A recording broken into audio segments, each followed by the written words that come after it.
Hey friends, I just wanted to share some thoughts with you, but I also have to make this bread. So I think at this point in history, particularly in the States, we're in this moment where we are going to need each other in ways that a lot of us are not used to having to need each other. And also a lot of us are sort of practiced or feel attracted to the idea of having a small inner circle. And while I absolutely support having boundaries around like intimacy, there's a lot to be said for the ways that we can let people in meaningful ways without it having to be an issue of unhealthy relationships or power dynamic. I came from this mental health fair today. It's the third time it's run. It's the third time that I've participated. And in those 3 years, it's been a delight every single time.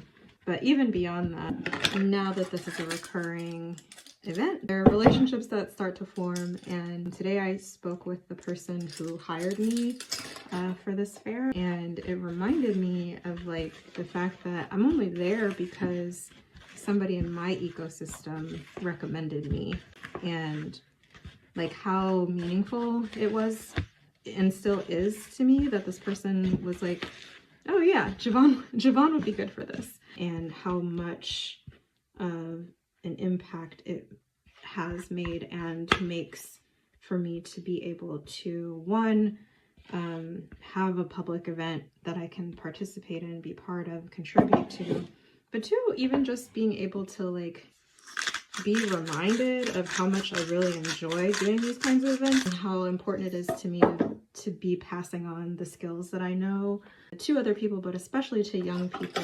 It's not something that could have happened without someone in my community bringing it to me, even though we don't see each other but once a year. It's just nice to know that we all care for each other. And that's not like an intimate community, but it is a community that matters, and all of us benefit from it, right? Ice cream man's outside. I think that it's important for us to have our eyes set more on our broader community and building relationships. Sometimes these are slow builds, and I feel like I've run into a lot of encounters where people kind of expect community to happen quickly and overnight and in a couple of months, and sometimes that does happen, but sometimes they're slow builds, and that's not a bad thing.